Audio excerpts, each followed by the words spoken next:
I have become somewhat disillusioned with Star Wars. The reason is not due to any one decision or any one project, but because of how Star Wars has handled their live-action shows since Season 1 of Mandalorian.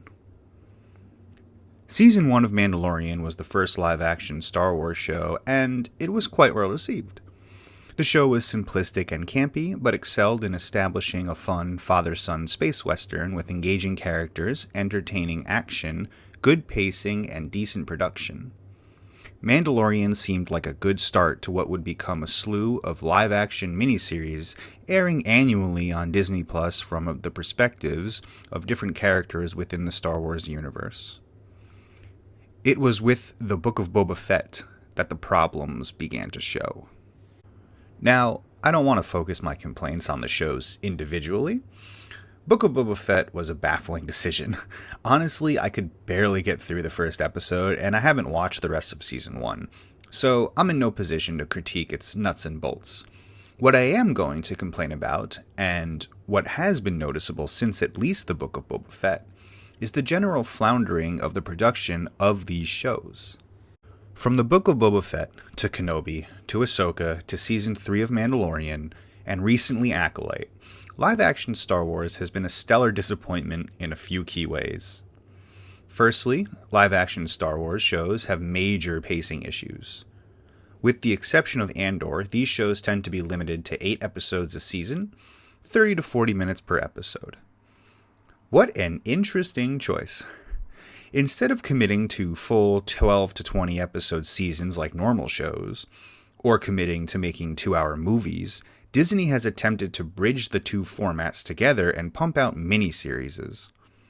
What this has done is push the showrunners and their staff into a mixed medium where, in an attempt to reap the reward of having a movie and a series, they have just made poorly paced short TV shows. Everything has to fit into an awkward time frame and keep a cohesive flow in narrative and structure. And personally, I think they've failed. Most of these shows feel disjointed pace-wise. It's a shame, too, because we've seen what might happen if the showrunners for live-action Star Wars are given a proper time frame to work with. Andor was greenlit for 12 episodes, and it had good pacing, and was able to structure the season into concise and fluid story arcs that built off one another while maintaining their own identities. In my opinion, the pacing was its worst in Acolyte, where its limited structure didn't allow for the season to breathe. This especially hurt the show because we had yet to be introduced to all the main characters with the exception of Venestra, and because the time period which Acolyte took place was completely unexplored. And even despite that, at least one episode of that show didn't even feel necessary. Kenobi and Ahsoka had issues because of their limited episode structures as well, but neither as egregious as Acolyte. Speaking of egregious, probably my least favorite aspect of the live-action shows since Mandalorian Season 1 is the lighting. I am not a fan of the doled-down natural lighting used in these shows, not at all. Acolyte's lighting was actually better than most of the other shows, but still suffered from a desaturated lighting scheme. At least in that show, the Jedi's gold robes brought some life into the color schemes. Ahsoka really was the hardest to digest, especially when they were on Peridia. It's a real shame, too, because Star Wars is a media that benefits greatly from good lighting. The Force Awakens is a great example of this, and it sucks because some of the episodes in Season 1 of Mandalorian are well lit. So, they know how to set up proper lighting, at least in the beginning they did. Staying on The Mandalorian, whoever composed the cinematography for Season 1 needs to be brought back because some of those shots were iconic. I cannot say the same for any of the other live-action shows. Cinematography in television and film is vital to creating a dynamic and forward-moving piece. How many shots outside of Season 1 of Mandalorian in these shows stand out to you? Outside of a few shots in Acolyte, not many.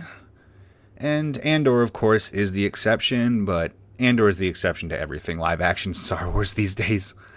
None of the shots or camera work in the other live-action shows are inspired or inspiring. They tend to be static and unmoving, and quite one-dimensional, if you ask me. It's a real shame, too, because Star Wars has always, in my opinion, been great at creating beautiful shots where story beats tend to be more dull. The prequel trilogy, for all its flaws, were able to hold my attention with some amazing camera shots. These movies, of course, benefited from excellent musical scores, but the shots of Anakin on the speeder bike racing to save his mother on Tatooine, or the sweeping, picturesque framings of Naboo's cities and landscapes really stand out, even when much of the movies that they appear in fall kind of flat.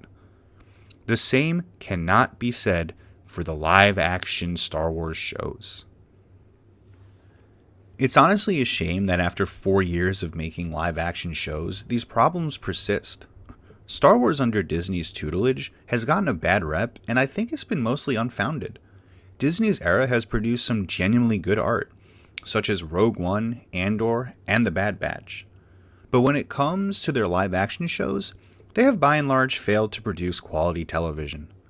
Whether it be due to pacing, structure, lighting, or camera work, live-action Disney Plus is not living up to its potential.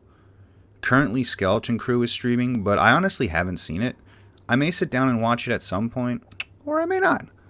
Hopefully in the future, Disney will fix some of these issues and give their shows better quality. I still am looking forward to the second season of Ahsoka, and I'm still holding out on Disney to renew Acolyte. But I don't have much hope in them fixing any of these structural issues. Prove me wrong, Disney. Peace.